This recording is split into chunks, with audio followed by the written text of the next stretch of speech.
بسم اللہ الرحمن الرحیم۔ پوسٹ مارٹم کے حوالے سے بعض مومنین سوالات کرتے ہیں تو آیت اللہ سعید سیستانی فرماتے ہیں کہ مسلمان میت کی پوسٹ مارٹم کرنا جائز نہیں ہے۔ پس اگر کوئی مسلمان کی میت کا پوسٹ مارٹم کرتا ہے اور مسلمان میت کے اعضاء کو کاٹتا ہے تو دیت بھی اسی شخص پر واجب ہوگی۔ پس میت کسی کافر کی ہو، کافر چاہے جو بھی ہو، یہودی ہو، عیسائی ہو، خارجی ہو، غالی ہو، کافر حربی ہو، ان کا پوسٹ مارٹم کرنا جائز ہے۔ لیکن وہ کافر جو ذمی ہے، جسے کافر ذمی کہا جاتا ہے، تو ایسا کافر محقون الدم ہوتا ہے کہ جس کا خون اس کی زندگی میں محترم رہا ہو۔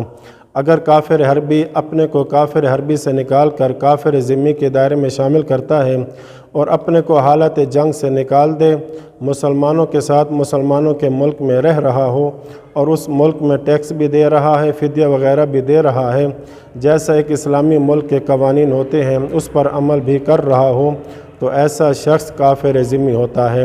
تو اب اس کی جان، مال، عزت کی حفاظت کرنا حکومت اسلامی کی ذمہ داری ہوتی ہے، تو اس کا پوسٹ مارٹم کرنا احتیاط واجب کی بنا پر جائز نہیں ہے۔ ہاں، اگر کافر ذمی کی شریعت میں پوسٹ مارٹم جائز ہو، خواہ بطور مطلق اور خواہ اس کی زندگی میں اجازت دی گئی ہو اور یا اس کے مرنے کے بعد اس کے سرپرست نے اجازت دی ہو، تو اس صورت میں پوسٹ مارٹم کرنا جائز ہے۔ اور دوسری بات یہ کہ وہ کافر جو مشکوک ہو کہ آیا یہ کافر ذمی ہے یا نہیں، اور شک ہو کہ اس کی زندگی میں اس کا خون محترم تھا یا نہیں، اور کوئی علامت بھی موجود نہ ہو، تو اس صورت میں پوسٹ مارٹم کرنا جائز ہے۔ سوال یہ ہے کہ کیا مسلمان کی میت کا پوسٹ مارٹم کرنا جائز ہے؟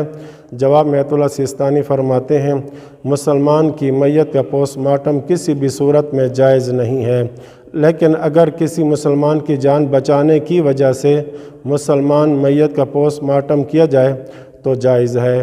دوسرا سوال یہ ہے، کیا قاتل کی تشخیص کے لیے میت کا پوسٹ مارٹم کرنا جائز ہے، خصوصاً جب کوئی شبہ کا مورد ہو یا کسی بے گناہ سے تہمت زائل کرنے کی شدید ضرورت ہو؟ اور اگر ایسا کرنا جائز ہے تو آیا اس کام کے مقدمے کے طور پر قبر کشائی کرنا جائز ہے؟ جواب میں آیت اللہ سیستانی فرماتے ہیں، فقط قاتل کی تشخیص یا موت کا سبب جاننے کے لیے میت کا پوسٹ مارٹم کرنا جائز نہیں، لیکن اگر مستقبل میں کسی مسلمان کی جان بچانا یا اسی جیسا کوئی امر اس کام پر موقوف ہو تو پھر جائز ہے۔